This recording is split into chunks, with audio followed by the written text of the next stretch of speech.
$140. And it's not permanent. It's not permanent. Under the Senate plan, our tax cut is between $500 and $700 a year more. They're $740. We're around $1,225, $1,250 to $1,400, depending on senior, non-senior, etc. So our tax plan gives all homeowners $5.7 million, another $500 to $700 every year for the rest of their life they live in their home. That's $14,000, $15,000, $16,000 to families. And if you look at 5.7 million homeowners times a 30-year mortgage times the savings, it's almost $90 to $100 billion that the governor and the House are refusing to give Texas homeowners. It's clear, it's simple. They couldn't answer it. They couldn't respond. They haven't said, we don't want to take care of homeowners. And by the way, I think every one of the 150 House members, I know every one of the 31 senators, the governor, myself, and all statewide said, we're here to reduce property taxes. Homeowners weren't thinking about reducing property taxes for shopping centers and offices and every other complex you can think of, or people out of state who own property here. They were thinking about themselves, rightfully so.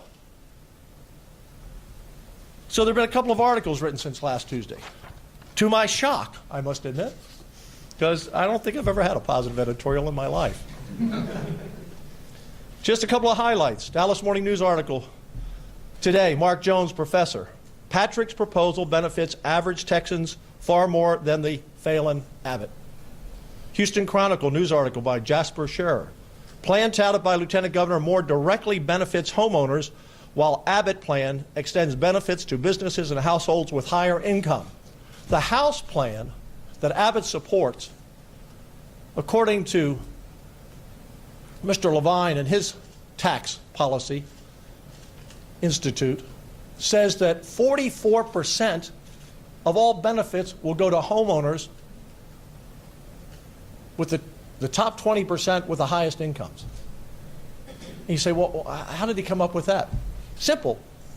Our bill is a $100,000 homestead exemption. If you live in $1 million house, you get a $100,000 exemption. If you live in a $100,000 house, you get a $100,000 exemption. But their plan of all compression means that the higher price house you live in, the more you get. And that's why so many of these writers who have studied these plans, whether they're writers, editorial boards, or think tanks, have realized that our plan is the fairest to every homeowner. And it means so much. If you live in a $250,000 home and you're getting a $100,000 exemption, you're paying taxes on a $150,000 home. That's a hell of a deal. When I became lieutenant governor, it was $15,000. We raised it to $40,000, and now we want to go to $100,000. Anyone can do the math. If you live in a $400,000 home, you're paying taxes on a $300,000 home. Another article, Houston Chronicle editorial, Lieutenant Governor has a better plan than his counterparts. Who has the best plan for everyday Texans? On this one, Dan Patrick is right. We said so during the regular session, and our conclusion has only gotten firmer.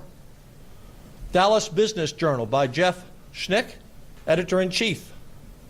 When it comes to tax relief, Dan Patrick's plan is better. Senate plan is not anti-business.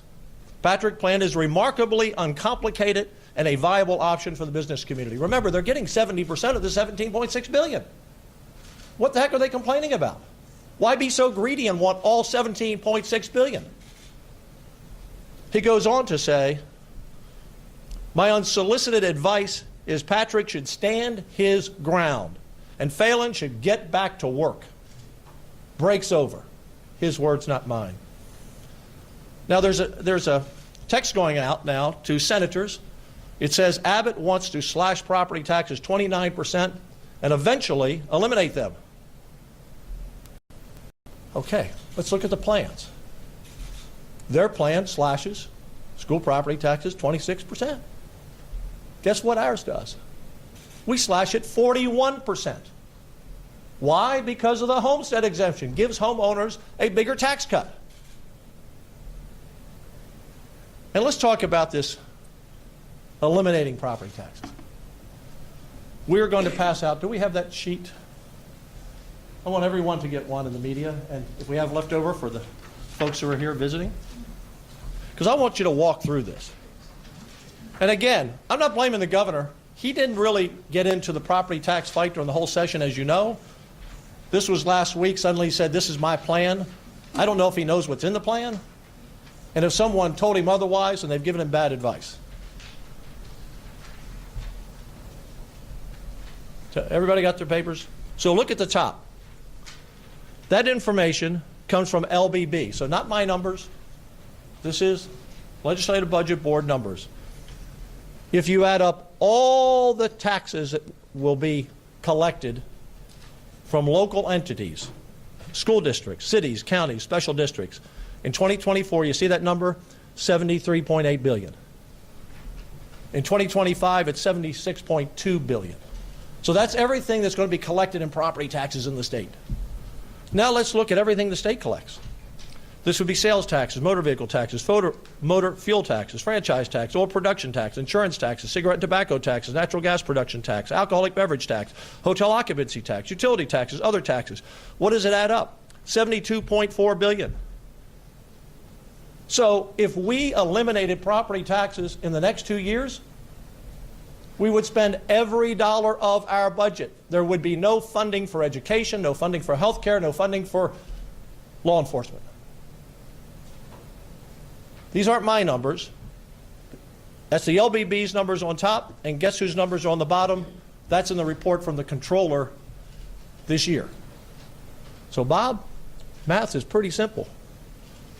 If you're going to eliminate all property taxes, you have no money left to do anything. This is a joke perpetrated by some people who, not the governor, somebody reeled him into this, and he just said it. I'm not blaming him. He would not endorse this. The governor's not going to endorse this. Are you kidding me? Spend every dollar on property taxes where you have nothing left? Oh, there is another way you could do it. Remember, if you want to have money for schools and health care and police and everything else, you just increase the sales tax from 6 cents to about 20 cents. And that's not going anywhere in the legislature, and the people will never approve it. So let's just stop this. We're going to end property taxes. It's a fantasy. It's like when Ma Richards said, you know, pass the lottery, it'll pay for education. It pays for a week.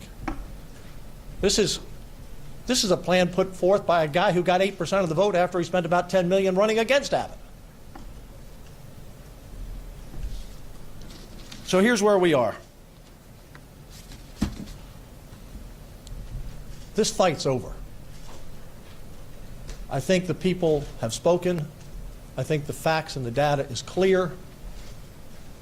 The Senate plan gives homeowners who homestead their property $5.7 million, every one of them between $1,200 and $1,400 in a tax cut, and the Abbott House plan gives about $740.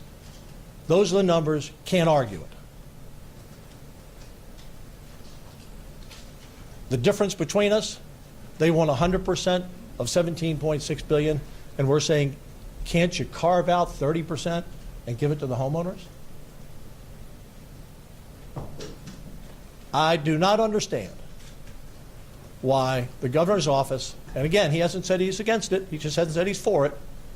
I cannot imagine that he would veto a bill if the House and Senate send him a bill that's 70% compression, because compression's good, we're not arguing that, but 30% for a home exemption of $100,000 for the rest of their lives. And let me add this. For those in the House who might say, well, yeah, we voted 147 to nothing for it. Well, that was a good idea then, but we've changed our mind. Why? And the Speaker who voted aye. And by the way, the reason I know they believe in exemptions, because their number one priority bill this session to pass was House Bill 5, which gave what? Exemptions for 10 years of property taxes to businesses. I'm the most pro-business lieutenant governor we've ever had. All these businesses that signed up with the governor's plan, of course they signed up. They just got 100% of $17.6 billion. Why wouldn't they sign up? The governor said to me, and this is kind of old lore around the Capitol, you've got a speaker, you've got a lieutenant governor, and you have a governor. And if two are against one, usually the one loses. And I said to the governor, but not if the two have bad policy. And the two are behind a bad policy. It's not that it's bad, it's just bad because they leave homeowners out. We agree with them on compression. We want a homestead exemption. People say, well, Dan, can't you negotiate? Well, I think that's negotiating. You want 100%, we'll give you 70, give the homeowners 30. That's a negotiation that we are not backing down from ever in the Senate. There are not 21 votes, which it would take to pass an all-compression bill. And the more people learn every day about the bills, the more they know the Senate bill does more for homeowners than the governor and the House bill, and that we're not eliminating property taxes. It's not possible. What we have been doing is lowering property taxes since 2019. People say, my appraisal's up. And I say to them, look at your tax bill. Because what we did in 19 was say, no matter what your appraisal is, government can't grow more than 3.5%. So they have to bring their tax rate down when your appraisal goes up. That and the homesteads, so compression on homesteads and the cap on local governments have brought taxes, property taxes, instead of growing 6, 7, 8, 9% a year, to either being down. According to the Houston Chronicle, first time in decades property taxes were down in many of our counties. So we're on the right path. Let's stay on the right path. Let's pass this bill. I say to the House, come back to work. We're working. We'll be here. We'll wait next week, see if you come back. And if the governor agrees, or disagrees rather, with me, then I invite Governor Abbott to a Lincoln Douglas style debate on this issue of eliminating property taxes for the long term, and this bill specifically on homestead, and we will prove in that debate, just the two of us talking, we'll prove that the House plan is far superior to the Senate plan because ours gives a $1,200 to $1,400 tax cut and it's permanent. They give a $740 tax cut. It's not permanent. We'll prove that you cannot eliminate property taxes unless you want to increase the sales tax to 20 cents. But we'll also prove that we can work together. The governor and I work together well a lot. And up until this event, we've never disagreed publicly. But last Tuesday, when he tweeted out that the House plan was better, I had to respond. Because it's not for homeowners. When he tweeted out that eliminating all property taxes is my plan, I had to respond and say, that doesn't make any sense. So I'm not arguing with the governor. We'll go on and fight another day, and we'll be aligned more likely than we're not. The same way with the House.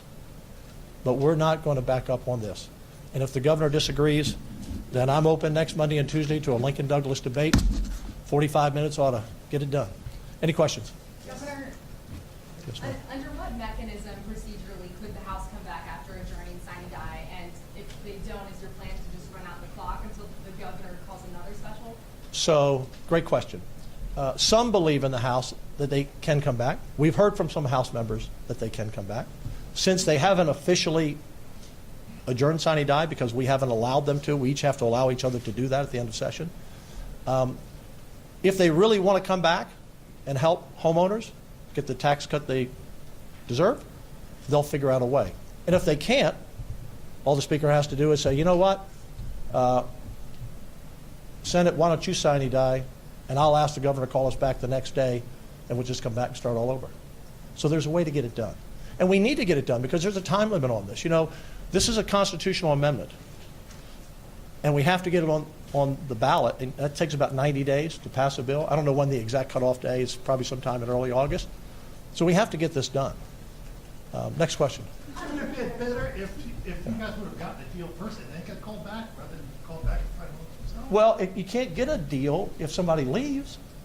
I mean, before you even call the special session, wouldn't it be better? Okay, how close are you? How close Well, are let me tell you that, okay? Let's tell the full story here, because you know what? There's too much riding on this. This is an historic moment. It's $17.6 billion. And we're debating over, well, what do we do with the tax plan? How do we fund government, et cetera, et cetera. Look, all we want is to give homeowners an exemption so they get a bigger tax cut. That's all we want, okay?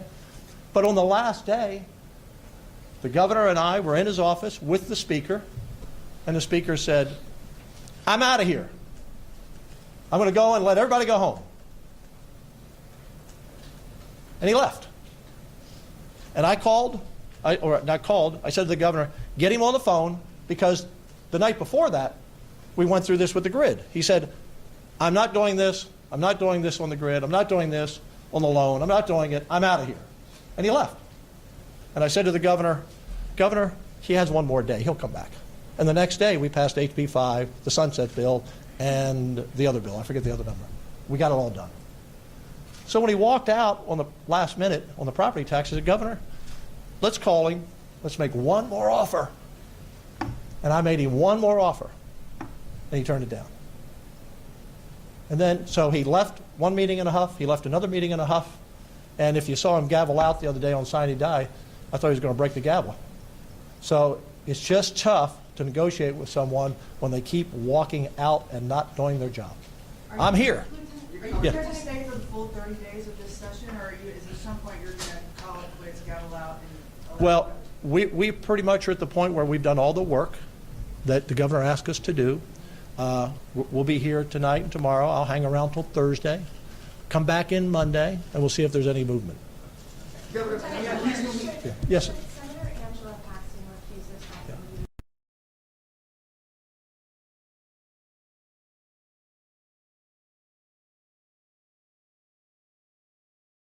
Governor Abbott, other than Just staff. And you know what? It's really odd. When I set this press conference up for today, I didn't know all these. I mean, there was one or two articles. I didn't know the Dallas Morning News was going to say today that this plan is terrible. But the media has figured this out. You all have figured this out. You all have figured the math out. And the public is figuring it out.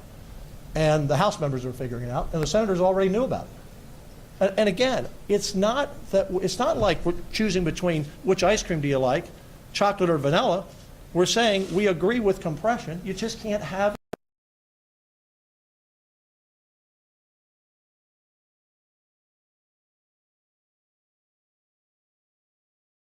I was doing just some like back napkin math. Yeah. When you factor in like the potential for a 2% appraisal, you do have some situations, depending on a variety of factors, obviously, where bills this year might still be higher than they were last year, even if the plans that the team is proposing go into effect.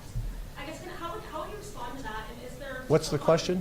I guess is there a combination of like appraisal caps, like No, the and- exemptions and the And remember that the speaker has already jettisoned now his appraisal cap idea. He didn't fight for it here, and he just said, okay, all compression. He gave that up. Secondly, the businesses came out and said, we don't want appraisal caps, not 5%, not 8%, 10%, because they see it distorts the market. And third, I think he has finally figured out that what we did in 19, which he voted for, is actually working. So I don't see that as an issue anymore. I got time for 2 more questions. when you say that property tax, eliminating the M&O tax Yeah. is a fantasy, are you talking about in the next 2 years, or are you saying that? You can never get there, and let me explain to you why. The governor says, well, we're going to have higher revenues. Well, with that comes higher expenses, okay? And by the way, in the plan, again, I don't think the governor knows that plan, but one of the facets of that plan is that 90% of all surplus in the future would go just to property. We all want to end property taxes, but you can't fund the government of just sales taxes. You can't do it, because when the economy is down, what happens? You don't have the sales taxes to do what you just did the last session. Let me explain that to you. I'm not sure everybody gets this. This $17.6 billion plan, that means when we come back next session, we have to do it again. So what if we don't have $17.6 billion next time? What if the economy collapses? What if there's a recession? Right now, our sales taxes are down now to only about a 4% increase. They're down from the double digits increases. That's why we kept some reserve back. But so when you do compression, that's why I say it's not permanent. When you do compression, if we do 15 billion this year or 17.6, we have to do that every year for the rest of our lives. Make sense? Because you have to keep doing it. If you don't do it one year, property taxes hit the roof because the school districts aren't collecting it because we've been paying for it, a large portion of it, and now we can't pay them for it. So the school districts either have to cut their budgets dramatically or we have to raise the sales tax 20 cents. So you got, I mean, does that make sense to you? When we make a commitment. School finance plan? Pardon? Or presumably another school finance Yeah, plan? yeah, you can't, so even in the future, and again, if you look at that sheet I gave you, to get rid of all property taxes today is 73.8 billion? We don't even collect that much. So you never get ahead of the game. But compression works, and that's why I support what the governor and the House are doing at 70%. A step at a time. Homestead exemption works. Keeping cities and counties' budgets, under control. You do all of that, over time, you can dramatically decrease property taxes or hold them very level, which is the first time that's ever happened. And so that's why this plan, a fantasy that you can do it. You just never get there. Bob? I'll come to you next. Bob? You mentioned times of the essence because you need a constitutional Yeah. amendment to do homestead exemption. Right. Their plan has constitutional amendment to get around the spending cap. Yeah. Do you also feel time pressure to free up the money, the $5 billion in the budget for PubEd so that the districts can do their budgets, or do you feel you can come back in September, deal with school choice, and districts can adjust to whatever you do with that? Well, that's a whole nother issue. That's a whole nother issue. And that's why it's important to get this, done now, because we have, look, there are a lot of bills I'd like to get back, on it, see the governor put on the call. 10 Commandment, putting prayer time back in our schools. Bail reform to keep murderers and rapists in jail. Recalling judges that aren't following the law. I go down a long list. We sent them 14 election bills, I think. 12 of them died. There are a lot of bills I'd like to see. And as this young lady mentioned earlier, we have a trial to deal with at some point this summer. So time is of the essence. This was not the time for the House to leave. Let me just put it that way. Because, I was told rather, that someone was shocked that we didn't take it or leave it bill. What were they thinking? They didn't give the bird to the Texas Senate. They gave the bird to 5.7 million homeowners and said, take it or leave it. We're not giving you a homeowner's exemption. And so why they did that, I don't know. And I just go back to, they passed it 247-0 a few weeks ago, and now, we can't do this. Yes, they can. So thank you. I appreciate you all coming. Did I get your question? If you can answer it really quickly. Yeah. Do you know what the state of House Bill 30 is? That's the Yeah. bill That's a whole long story, but that will take care of itself. It will take care of itself before you know it. What does that mean? We'd like to know that too, Actually- actually. When will it go to the governor? So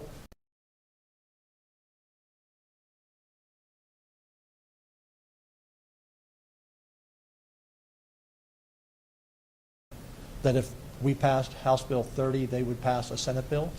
I forget what Senate bill it was. And so we passed House Bill 30. Again, I wasn't on the podium. And they killed our bill. So they made a deal. We'll pass a bill, and we'll pass your bill. We passed their bill. HB 30 turned out to be. I didn't know what it was. They killed our bill when the speaker huffed out and walked down and hit the gavel. So our bill was dead. So all, for me, I signed, 700, 800 bills. I don't know. I'm signing bills left and right. And I didn't know anything about it until the next day. And I said, what's that bill all about? Let me see that bill.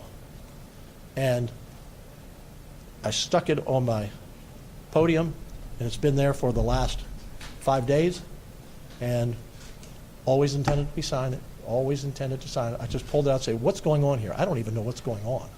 And that's the only reason. So because they played games there and killed that Senate bill after we passed HB 30, otherwise I wouldn't have even pulled it out of the stack. I just wanted to see what it's about. You are going to sign it eventually. It's, That's what you're saying. let's just say it's been done. Okay? Thanks, folks. All right. Thank you all. Thank you. What does that mean?